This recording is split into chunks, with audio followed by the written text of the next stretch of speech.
Caversham Wildlife Park.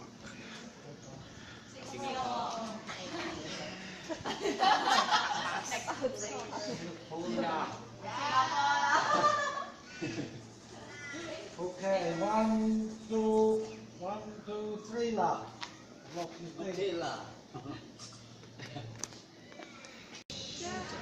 Now, Jack is 8 years old.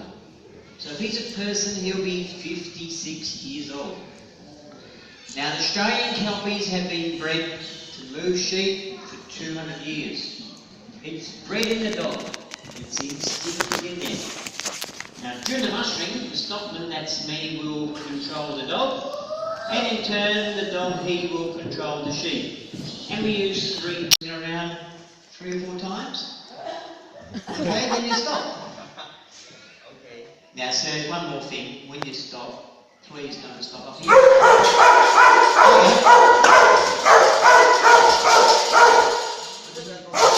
Swing around, keep going straight. There you go. Very good. Again, bit faster. Bit faster, yes.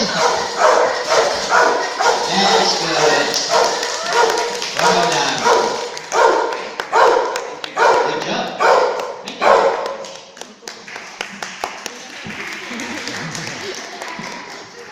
Now, excuse me, sir. Did you notice when you were swinging the billy, then the dog started to bark? Yes. He didn't bark when I was swinging. Did you notice that? Well, sir, this is Bill. Now, he's the judge of the billy swinging. The judge. He watches everybody come to his swings the billy. When he saw you, sir, he said, very good. Good job, he's giving you a clap. Well done. Now, before I can show you how to shear a sheep, we have to move all these sheep here into this catching pen. So as the name suggests, the shearer will catch the sheep here, bring it through the gate, do the shearing here. Now, whenever we move the sheep, we always use Australian Kelpies. Rusty, here he comes. He's our youngest Kelpie. This is Rusty. Rusty's 3 years old, and he's Bill's cousin. And Jack, the old dog that did the mustering, is Bill's father. So we've got father, son, cousin. They're all working Kelpies, except Rusty's little red dog. So after show, come and say hello to the boys. They're very friendly in the Kelpie Lodge. Come on, Rusty. Come on, Bill. Round. Bill. Come on, Rusty. Push me in. Come on, boys. Round. Come on. Get him up.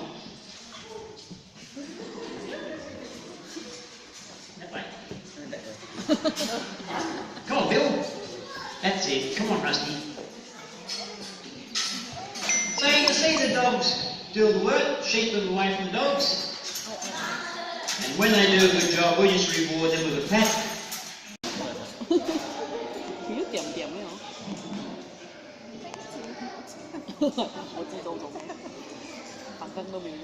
Now the shearer starts the shearing by removing the belly wool first, and when the belly wool has been short off, it's kept separate from the rest of the wool. The reason for this is because the belly wool needs a different processing from the other wool.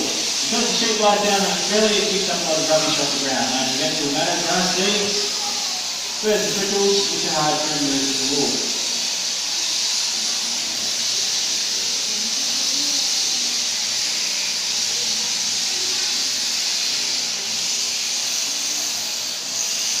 In a commercial shearing shed, there will be more than one shearer, usually 4 or 5 working together. We call them a team of shearers.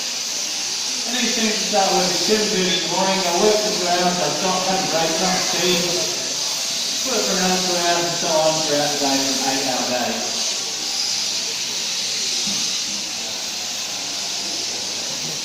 Up onto the head now. When a shearer shears around the sheep's head, he has to be very careful with the eyes and ears.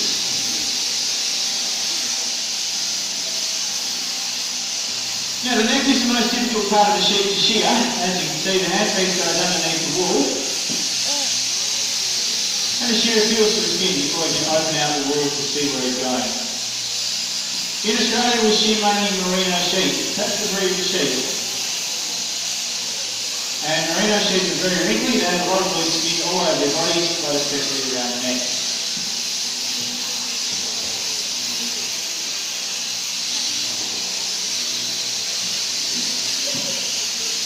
You might like to think of shearing as just the same as having your haircut. When you have your haircut, it doesn't hurt, it will need to carry you a while, but before long you need to cut again. Same for sheep, except we only shear sheep once a year.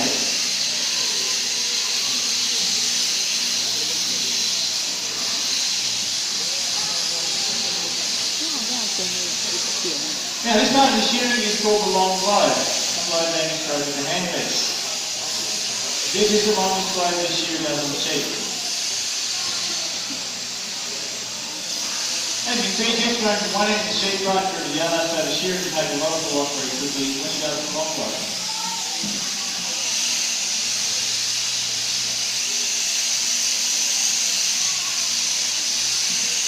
A typical sheep run in Australia will have about 5,000 sheep. Shearers work in teams,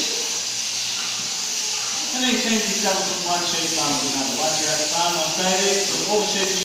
Now, if you watch very closely this time, you'll be able to see what makes the wood crack. This time, I'm not going to make any sound, and no sound this time.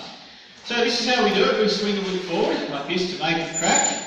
We have to change direction with our arm and go back in the opposite direction. So it's forward. And back, forward, and back.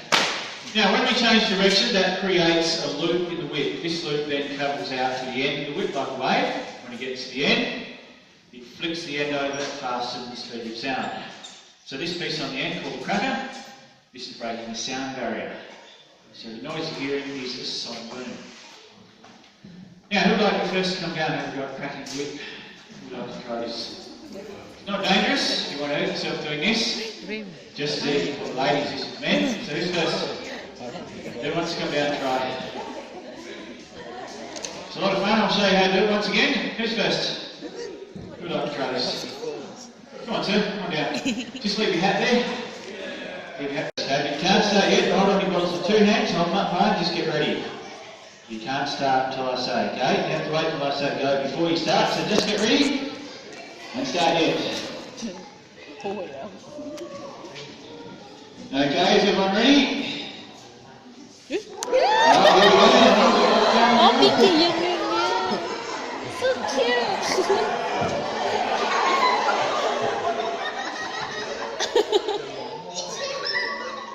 There we go. Go down that squeeze. Down that squeeze. Go hold up like that. Right there. That's it. Up like this. Up like that. Stop squeezing, don't squeeze, that's it. Right now, remember this is a race everyone, to see who can finish first, so who's going to win a race. You've got to hold up like that. That's it. Who's going to win this morning? Okay, let's play this one. There we go, we have a winner. Good job. Okay, these two are done as well. Now you've got heaps left in there. You're going to keep going. I'll finish that off. Now you're done, well done.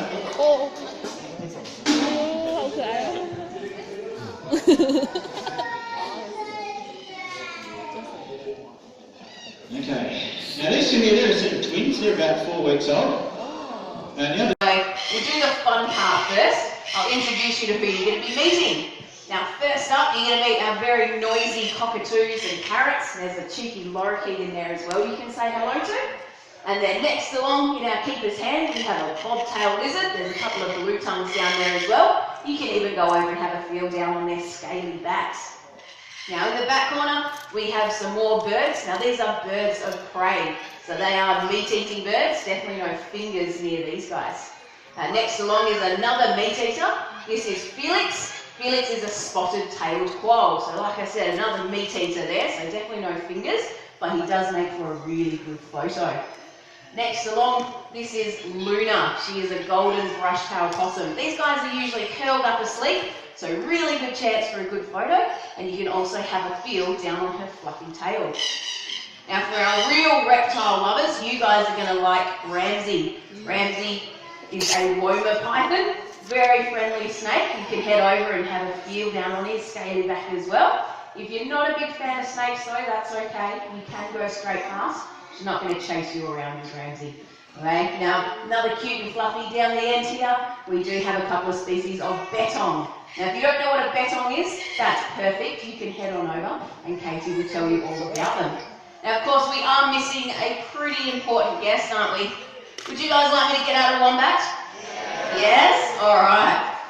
From centre stage, this is our superstar, Big Bubs. Now, Big Bubs is a southern hairy-nosed wombat, but she does weigh just over 30 kilos. So Pete's not going to stand up the whole time. He's going to go take a seat down the end there. Now, you are more than welcome to head over, have a seat next to Pete and Big Bubs, and there'll be someone there to help with all your group and family photos as well. Very friendly one. Just for whatever reason, she's very, well, he's very gentle, so he won't basically grab at all. Yeah. So yeah, they need the right temperament, right behaviour. Do you have 30 out you can see, or do you put them their way, like, and then you only have a couple hours at a time? So the 30 includes our Victorian class, so there's 22 Victorians, so the two here, so what, 5 mums in the next one, plus a few goeies, 16 in the main enclosure, which will open up in a little bit, and then we've got our Queensland koalas over the far side as well, to make up the last few. So you can't go in to see the Queensland koala.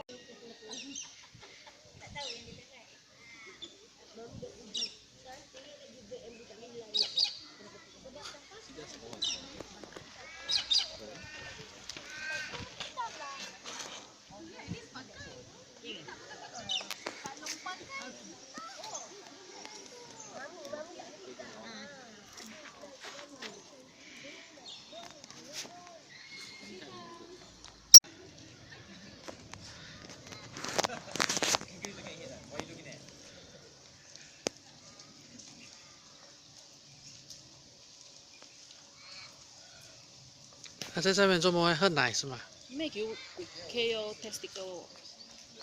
黑 testicle 咩？ No， 可是它是有 pouch 的，像那个什么